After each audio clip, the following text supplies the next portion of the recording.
So we started the series of discussion on continuous probability distribution. The first day on continuous probability distribution, we discussed normal distribution. I think that was Thursday. That was Tuesday. On Thursday, we discussed chi-square distribution. Today, we'll be looking at T distribution. That is T distribution.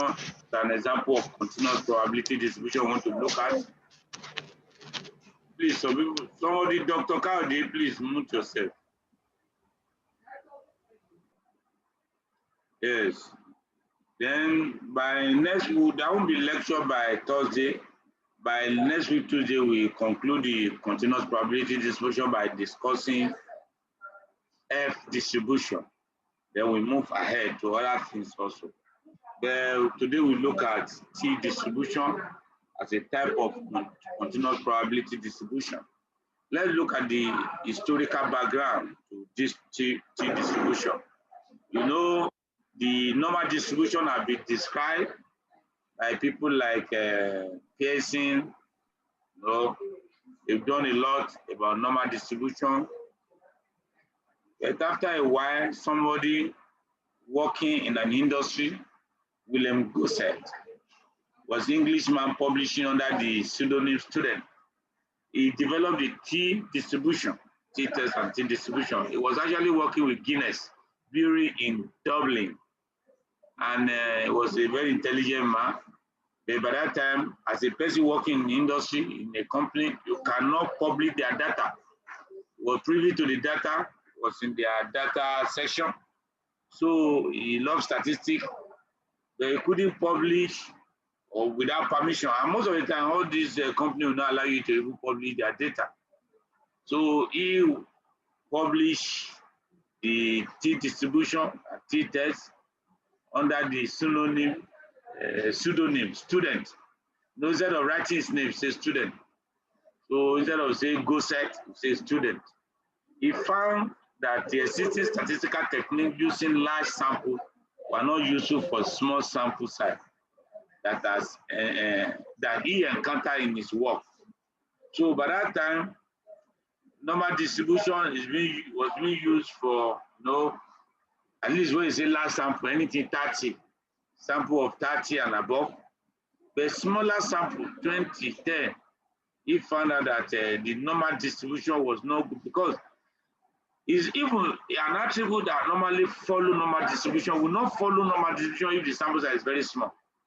When we talk about IQ, even blood sugar, we take blood sugar of 20 people, it cannot follow normal distribution because the sample is very small. Even normally it should follow normal distribution, but because of the small sample size, if you try to look at it, you therefore normality, it will not follow normal distribution. And that was his concern. Okay, if something that will have followed normal distribution will not follow the pattern when the sample size is very small, what can we do? That was how he invented or described the T distribution. Sampling distribution of the T value when the sample consists of independent, identically distributed observation from a normally distributed population. But you have to get something here because somebody has a question about, was it not? Yes, I think it was on Tuesday last week about that normal distribution. Is it used for variable or for sampling distribution? Does it describe, the distribution of a variable, quantitative variable in its natural state, or is sampling distribution? I say it's both. You look at all those other continuous probability distribution, like chi-square, F test, F distribution, and this T distribution, they are actually sampling distribution. They don't just describe a variable as per you are describing blood sugar. You say you are using T distribution. No. On its own, as one variable for one group for only one group. No. But the t distribution actually look at the difference between two groups. So it's actually the distribution of the difference. So whichever type of the t distribution, it's actually comparing two groups. Yeah, the normal distribution also will compare two groups. In that sense, it's still that one is sampling distribution. But on its own, normal distribution will describe a variable in its natural state, even without looking at two different groups. Just one group, the variable itself. So that, like now, my weight now, you can calculate the Z score for my weight. So individual weight or individual observation, you can change it to Z score. That shows that the observation itself, that particular variable in its natural state follow normal distribution. But when you are now talking about, you are looking at difference between two groups. In that case, when you are talking of two groups, that shows that you are not talking of individual, you are talking of a group of people. This is when you take a group of people, you now summarize it, you can get something like T. Unlike Z, which you can calculate for each individual, that is each individual observation.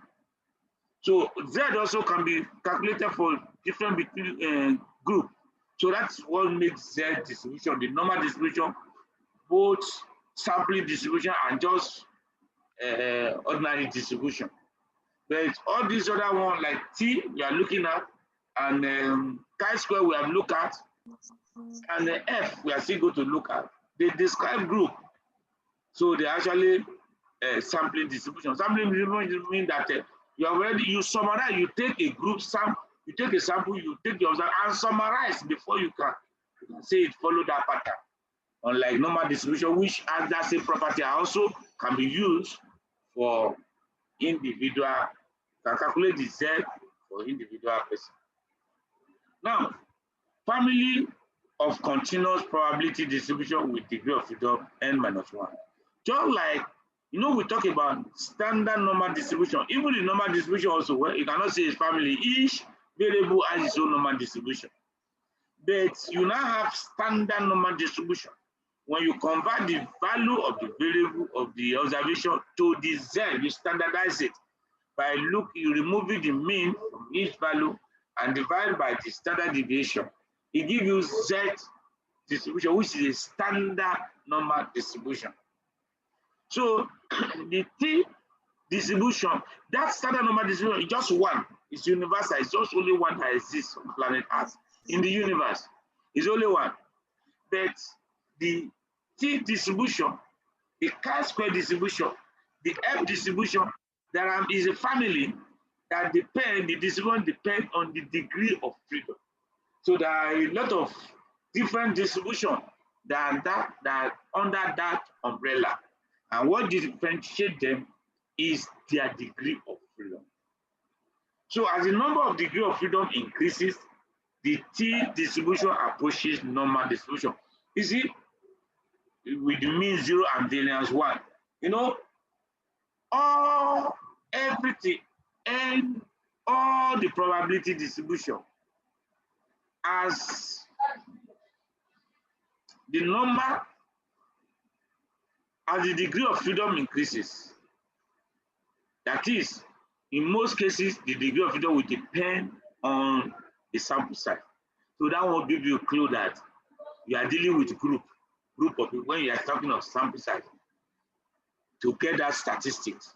So like T now, we have already said that we compare two groups. So when the sample size increases, the statistic you are going to get will look like normal distribution. So when sample size increases, the degree of freedom will increase. It will approach normality. It's the same thing with chi-square distribution. At the sample size in where the chi-square distribution is not only based on sample size alone. That one is very tricky. As the degree of freedom increases, then it look more like normal distribution. Even the F distribution we're going to be looking at by Tuesday next week, as the degree of freedom increases, that one depends on both sample size and the number of the group, because that one you are dealing with more than 2 groups. When you are dealing with 1 and 2, we are trying to compare the number of groups involved, either 3 or 4 or 5 or 6, and the size of each group will determine the degree of freedom. Now, we use it to use for estimating the mean of normally distributed population in situations where the sample size is small. What the issue, if you look at it, is tricky. It's just like you have you say this person is a small boy, you cannot do it, is a youngster, or is a small girl.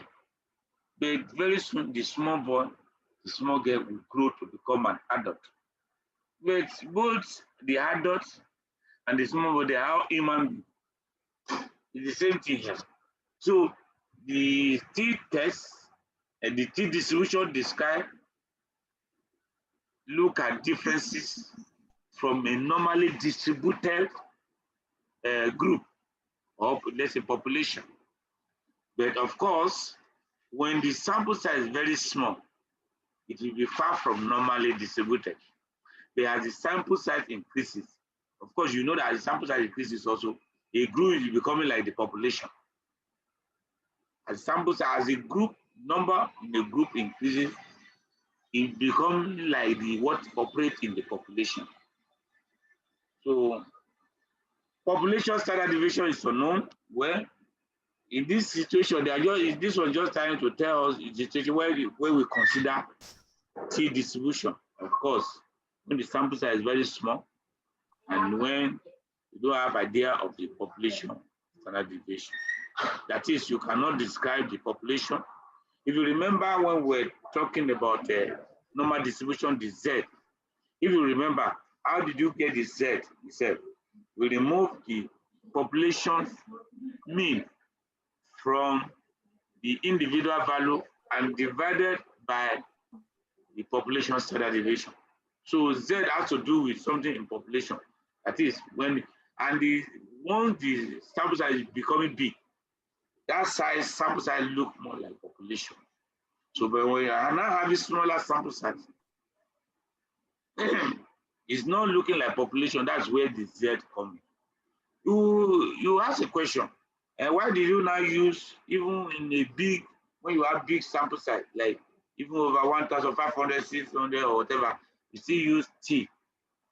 You're going to see the reason in the following slide. So just to create the pictorial mental picture, look at this graph now. The probability density function. We know we have already said that probability distribution can be represented by equation, by table, or by a graph, which is probability density function. Of course, we have already said that it's only the discrete probability distribution you can represent by table. You cannot represent continuous probability distribution by table per se, because it's not exhaustive, because whatever if you put some things in table, it's not exhaustive. And we already said that the probability distribution has to do with the list of all the possible values and their probability. Even the equation just give you the suggestion of the equation. If you are to be determining the probability for each value, you cannot, because you cannot know all the possible values. Now, probability density function, which is the graph, is the perfect way of describing continuous probability distribution. Whereas for discrete probability distribution, you use either the graph or the table. The table is even better because the number is limited.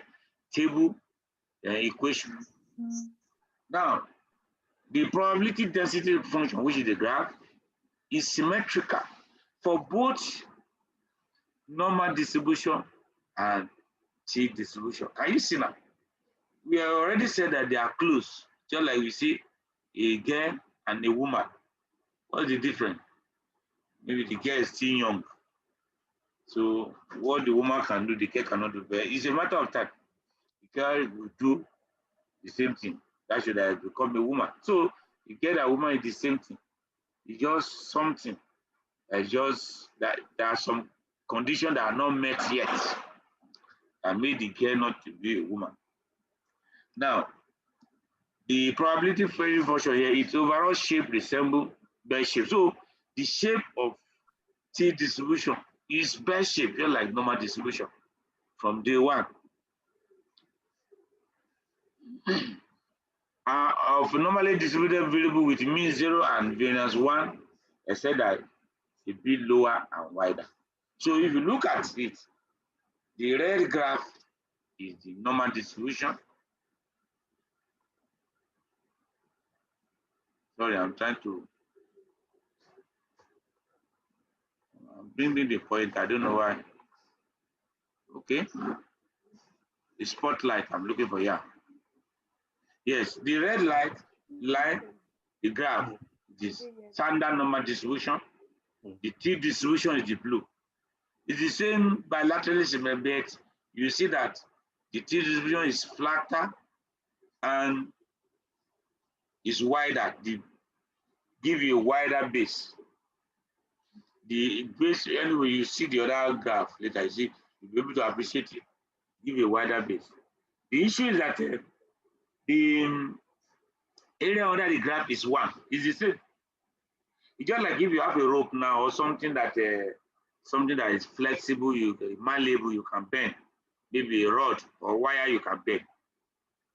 If you have a particular volume, you can see it will see even the same length. Yeah, let's say the length, the wire is the same length.